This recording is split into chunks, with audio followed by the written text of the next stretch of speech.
पाकिस्तान के पेशावर में 132 बच्चों की जान लेने वाले तालिबान के आतंकियों की तरह ही वो भी बेहद बेरहम है। वो अलकायदा के आतंकियों की तरह ही खूनी साजिश रचते हैं और आईएसआईएस के आतंकियों की तरह ही अपने खौफनाक मंसूबों को बर्बरता से देते हैं अंजाम। दास्तान आतंक की दुनिया के उस नाम की है जिसके खूनी खेल ने पूरी दुनिया में फैला दी है सनसनी। अल्लाहु अकबर, अल्लाहु अला व अजल।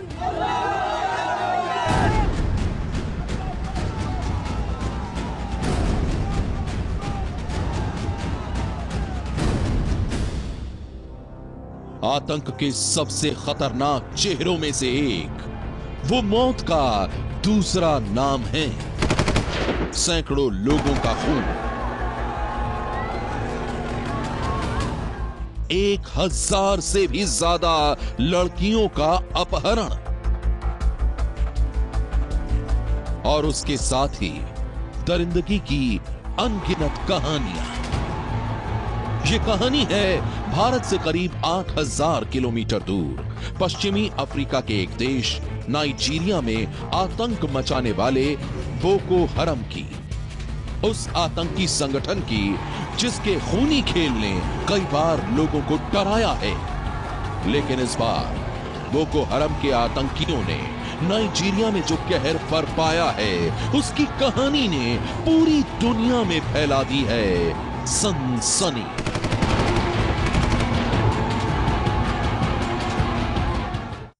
बोको हराम दुनिया के सबसे खतरनाक आतंकी संगठनों में से एक बोको हराम, वही बोको हराम जो जिहाद के नाम पर करीब 1000 लड़कियों का अपहरण कर चुका है।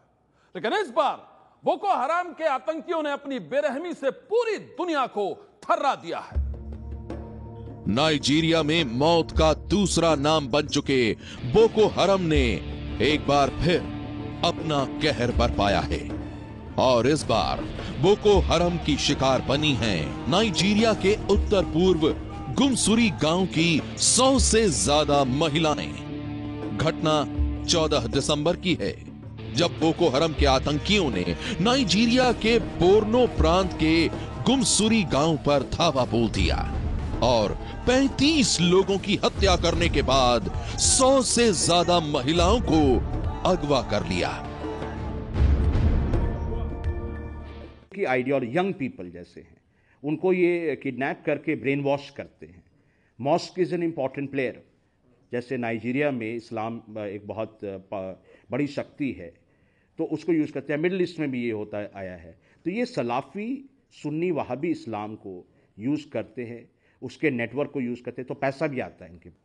लड़कियों और महिलाओं के अपहरण की सबसे बड़ी घटना को बोको हराम ने इस साल 14 अप्रैल को अंजाम दिया, जब आतंकवादियों ने नाइजीरिया के बोर्नो राज्य के एक बोर्डिंग स्कूल से 276 लड़कियों को अगवा कर लिया।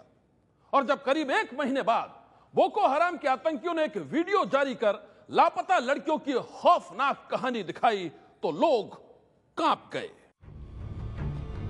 तब अगवा की गई लड़कियों के वीडियो को दिखाकर बोको हरम ने यह दावा किया था कि इन लड़कियों को इस्लाम कबूल करवाया गया है और जब तक जेल में बंद आतंकियों को रिहा नहीं कर दिया जाता, लड़कियों को छोड़ा नहीं जाएगा। आतंकियों ने दावा किया कि अगर उनकी मांग नहीं मानी गई तो लड़कियों को बेच दिया जाएगा।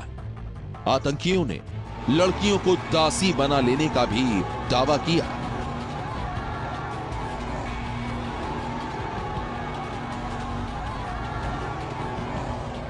वीडियो में गुमनाम इलाके में मुस्लिम पहनावे में नमाज पढ़ती लड़कियों को दिखाया गया।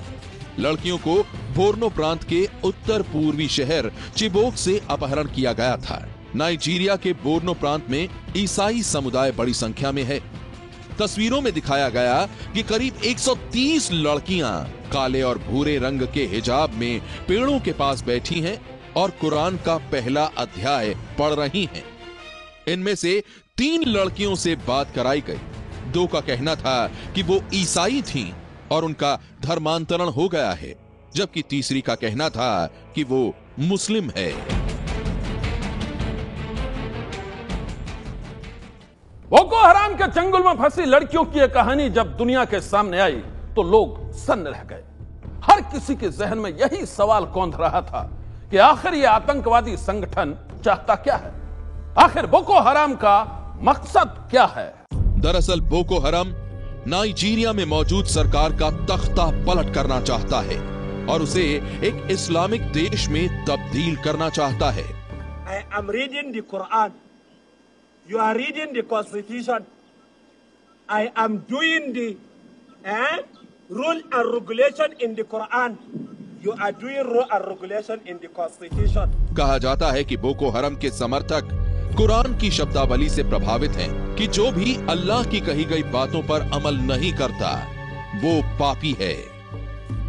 यंग गर्ल्स को, जो लड़कियों को किडनैप करते हैं, स्टूडेंट्स को किल करते हैं, इनकी पूरी हिस्ट्री में आप देखिएगा कि स्कूल्स हैव बीन टारगेटेड। तो स्कूल्स, कॉलेजेस, पब्लिक बिल्डिंग्स, ये इन्होंने एक आतंक, terror has been used as an instrument. और इनका निशाना जो है वो है उनकी एलीट जो गवर्नमेंट है, जिनके खिलाफ ये कर रहे हैं ताकि एक नई सोसाइटी, एक नया समाज इस्लाम के आधारित स्टैब्लिश।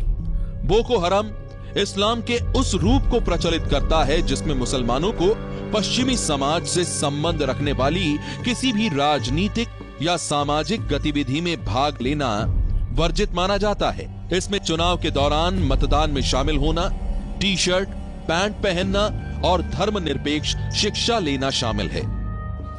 मीडिएवल इस्लाम, जैसे अलकायदा की भी ऐसी आइडियोलॉजी है कि ये जो मॉडर्न सोसाइटी है जिसमें बहुत सारे भ्रष्टाचार, बहुत जो और भी जो इसके नेगेटिव पॉइंट्स हैं, उनको उन्होंने कर दिया कि हम एक नया इस्लामिक कैलिफेट इस्टेब्लिश करेंगे।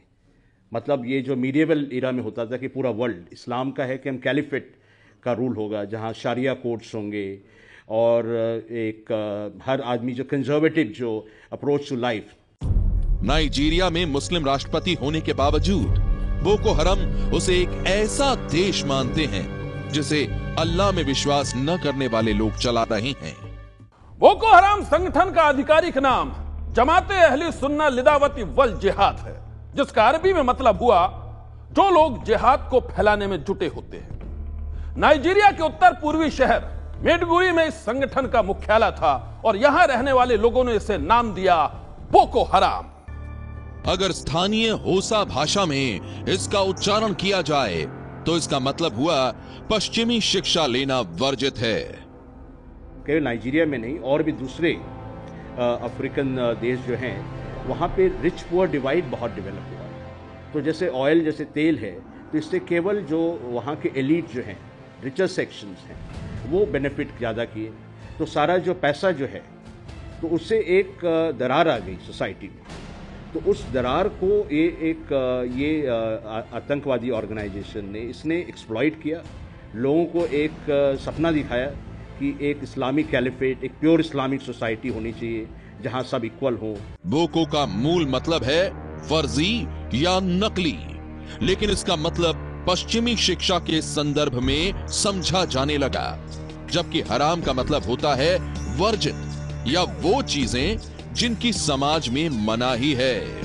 1903 में जब उत्तरी नाइजीरिया, निजेर और दक्षिणी कैमरून के इलाके ब्रिटेन के नियंत्रण में चले गए, तब वहां मुस्लिम आबादी वाले इलाकों में पश्चिमी शिक्षा का विरोध शुरू हो गया।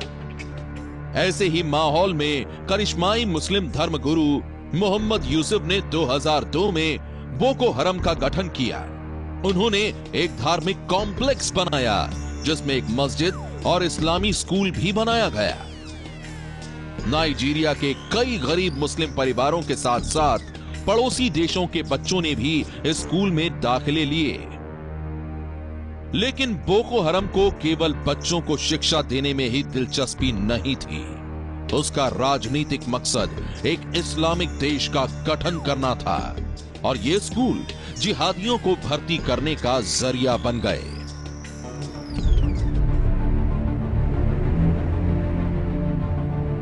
साल 2009 में बोको हराम ने माइडुगरी स्थित पुलिस स्टेशनों और सरकारी इमारतों पर कई हमले किए। इसका नतीजा यह हुआ कि माइडुगरी की सड़कों पर गोलीबारी हुई। बोको हराम के सैकड़ों की संख्या में समर्थक मारे गए और हजारों की संख्या में शहर छोड़कर भाग गए। नाइजीरिया के सुरक्षा बलों ने संगठन के मुख्यालय पर कब्जा कर लिया, उसके लड़ाकुओं को पकड़ा और यूसुफ को मार दिया गया। मोहम्मद यूसुफ के शव को सरकारी टेलीविजन पर दिखाया गया और सुरक्षा बलों ने घोषणा की कि बोको हराम का खात्मा कर दिया गया है। लेकिन यह संगठन नए नेता के नेतृत्व में फिर से एकजुट हुआ और साल 2010 में उन्होंने माइडुगरी स्थित एक जेल पर हमला किया और सैकड़ों की संख्या में संगठन का समर्थन करने वाले लोगों को आजाद करवा लिया। नाइजीरिया में ये यूरोपियन बड़ी पावर बहुत समय से जाने की कोशिश कर रही थी, लेकिन नहीं एंट्री मिल रही थी उनको। लेकिन जब से बोको हराम आई है वहां पे अब उन्होंने मजबूरन इनको बुलाने की कोशिश, कहीं ना कहीं इनका इस्तेमाल सब लोग करते हैं और ये इनको लगातार अरब देश से भी इनको पैसे मिलते रहते हैं। बहुत से खाड़ी के जो देश हैं, खासकर जहाँ पे तेल बहुत होता है, वो भी इनको पैसा भी देते हैं, इनका इस्तेमाल भी करते हैं और कभी कभी ये उनके खिलाफ भी लड़ाई लड़ते हैं, जैसे इराक में हमने देखा। बोको हराम हमलों के दौरान मोटरसाइकिलों पर सवार बंदूकधारियों का इस्तेमाल करता है। पुलिस, राजनेताओं और जो भी उनके संगठन की आलोचना करता है उन्हें मार देता है। इसमें दूसरे मुस्लिम परंपरा का पालन करने वाले धर्मगुरु और ईसाई उपदेशक भी शामिल हैं।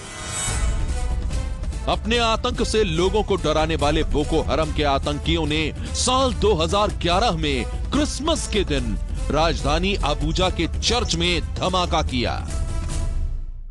साल 2010 में नए साल से ठीक पहले सेना के बैरक पर हमला किया गया और राष्ट्रपति गुडलक जोनाथन के लिए किए गए स्वागत समारोह के दौरान भी कई धमाके किए।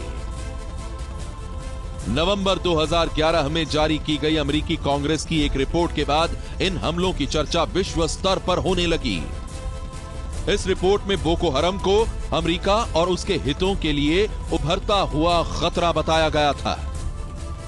इनका कोई मॉरल नहीं है, इनकी कोई उसूल नहीं है जो इस्लाम, न इनकी ऑर्गेनाइजेशन से इस्लाम में कोई बढ़ोतरी आ रही है या इस्लाम को कोई फायदा, बल्कि ये नुकसान ही हो रहा है मुल्क का भी, धर्म का भी, दोनों चीजों का। इस रिपोर्ट में कहा गया था कि बोको हराम चरमपंथी संगठन अल-कायदा के साथ संबंध जोड़ने की कोशिश कर रहा है।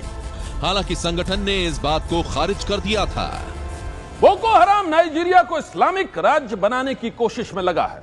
आतंकियों का यह संगठन कितना खतरनाक है, इसका अंदाजा आप इसी बात से लगा सकते हैं कि नाइजीरिया के 15 शहरों पर बोको हराम का कब्जा है और अब तक इसके आतंकी 10,000 लोगों को मौत के घाट उतार चुके हैं। बोको हराम के आतंकियों की यह कहानी किसी को भी डरा सकती है और अब 14 दिसंबर को 35 लोगों की हत्या और 100 से ज्यादा महिलाओं को अगवा करने के बाद इसके खौफनाक मंसूबे और भी साफ हो गए हैं। ऐसे में अब सबसे बड़ा सवाल यही है कि आखिर मौत और दरिंदगी का खेल खेलने वाले इन आतंकियों का सफाया कैसे होगा। सनसनी के लिए ब्यूरो रिपोर्ट।